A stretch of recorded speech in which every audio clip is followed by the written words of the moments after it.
Hello mga sirs and ma'am. Ngayon mayroon akong bigay dagdag alaman sa inyo tungkol sa ating weather. Ngayon maghuhulog tayo ng isang uri ng device na will transmit to satellite. Siya yung magdidetect ng weather dito sa ating visibility.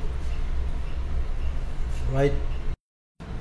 Ngayon, ito yung posisyon natin ngayon. Dito tayo sa Atlantic Coast, Atlantic Ocean. So, in this area, maghuhulog tayo ng isang device na mag-detect ng ating weather in this visibility, and it will transmit to the satellite, and from satellite going to back to land earth station. Ito yun siya. Bali, huhulog natin mga sirs, mga ma'am.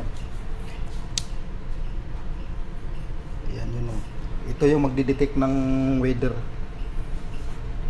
Ngayon, yung weather supplier na yan, yung magbibigay ng route sa ating barko, kung saan yung safest route.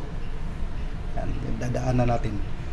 Maliban dito, mayroon din tayong tinatawag na Inmarsat C.